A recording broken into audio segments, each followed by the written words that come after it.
Good evening, students. So today in our NTSC class we'll discuss one of the important chapter from class 9, that is matter around us pure. In the first unit of that chapter we have discussed about matter in our surrounding, what does it consist of, and the other properties of the matter, the classification, etc. So here, coming to a broad classification of the matter, like you can see, the entire universe is consisted by the matter or some sort of energy.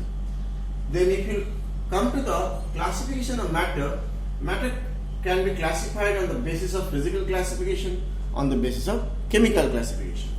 So physical classification include the different states like solid, liquid and gas.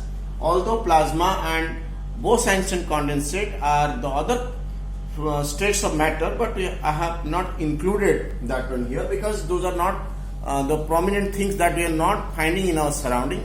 Mainly these three states, the matter that we are finding. Although plasma is another part that is also there. Chemical classification, you can classify it as homogeneous matter or heterogeneous matter.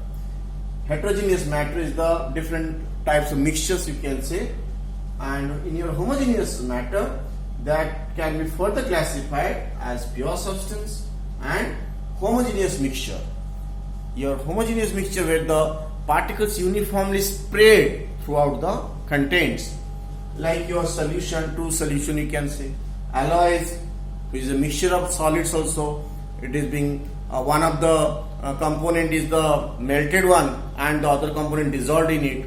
So particularly in case of alloys, let me tell you, if we are making the mixture of two or more metals, so the solvent should be the metals with the higher boiling points. So that one to be melted, so other component is to be added as solute in it. Then the pure substance, which is made up of one kind of particles, that can be classified as either elements or compounds. Elements further classified as metals, non-metals and metalloids based on their different characteristics property. So they can be differentiated on the basis of physical properties like your hardness, malleability, ductility, conductivity, that you already in class 8 you are aware about it. Metalloids, which is lying on the borderline of metals and non-metals. Just to focus here, you can see the periodic classification, you can see also, just I am giving a small summary of it. Here all the elements are being arranged, where you can find that you can say there are groups are also, group 1 up to you can say 13. So up to this, these all are the, you can say the metals. And here is a zigzag line, you can see is a line of metalloids, and this side your non-metals, and this is your noble gas. Okay, so some of the elements are also placed in the bottom of the series which are having peculiar properties. Detailed discussion about these elements you can have in the chapter called periodic classification. Now coming here, so that is the classification of elements. Then we have compounds, where the compounds are classified as inorganic compound and organic compounds. So as you know, compound consists of two or more elements combined, chemically combined in a fixed ratio by mass. So these compounds can be inorganic, that means where carbon is not regarded as the chief element, although some compounds, inorganic compounds contains carbon. So basically it is the minerals or the compound that is extracted from the earth crust, but organic compounds mostly found in living cells. You can say about, suppose carbohydrates, different types of carbohydrates, sugar, proteins, these all are included in the organic compound, where here the carbon as the chief elements. Now coming to this side about the heterogeneous mixture, you can have suspension, colloids. So in this chapter particularly about the mixture, these three are, their properties are being discussed, and like the size of the particles, then their transparency, stability, those all properties you have learned. Like the homogeneous mixture or a solution is usually stable. The particle size is less than 1 nanometer.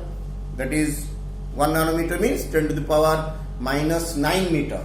The size of the your suspension is nearly 10 to the minus 6 meter or greater than that, and color lies within the two, that is 1 nanometer to 100 nanometer.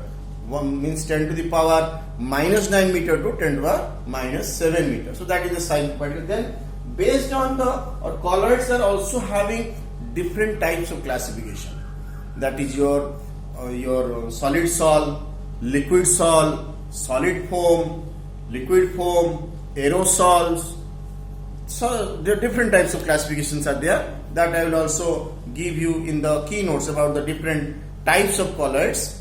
So which consist of actually a dispersed phase and dispersion medium.